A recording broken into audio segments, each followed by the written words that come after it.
Saint মার্টিনে এর আগে তো আমরা কোনোদিন শুনি নাই মায়ের মাঝে বাংলাদেশের মাত্র প্রবাল দ্বীপ সেন্ট মার্টিনকে তারা দাবি করছে। এটা আমার ইতিহাস আমি শুনিনি আমার বয়সে।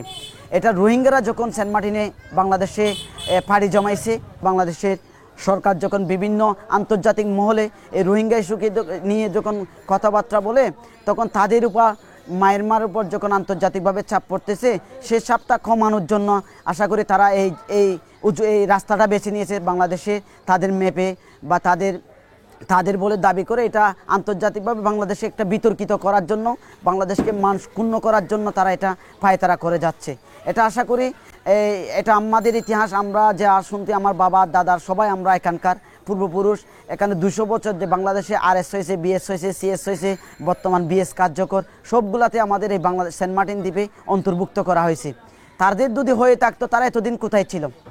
2017 সাল রোহিঙ্গা বাংলাদেশে আসার পর থেকে কেন তারা এই কথাটা শুরু করলো? এর আগে তো করে নাই, এরকম শব্দ আমরা শুনি নাই। এটা তা খুব দুঃখজনক ব্যাপার। এটা আমাদের দ্বীপের মানুষের একটা বৈবৃত্তি আতঙ্ক অনেক কাজ করতেছে। এটা আমরা কোন দিকে কোন সময় এটা আমরা নির্দিষ্ট একটা আমরা পাবো, এটা যে বাংলাদেশের নিশ্চিত আমরা তো আছি।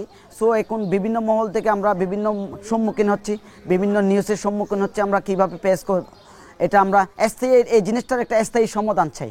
নৌবাহিনীর 3টা জাহাজ, একটা কোস্টগার্ডের 2টা নৌবাহিনীর জাহাজ বর্তমান আমাদের প্রোটোকলে আছে, সেন্ট মার্টিন দ্বীপের প্রোটোকলে।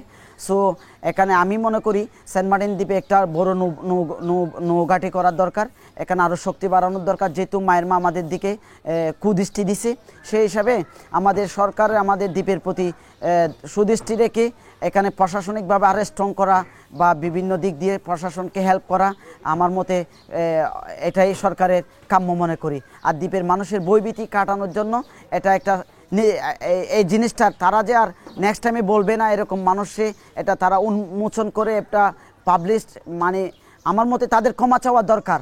ইতিহাসে কোনোদিন শুনি নাই বাংলাদেশের এই দ্বীপ কোনোদিন মায়েরমা দাবি করছে।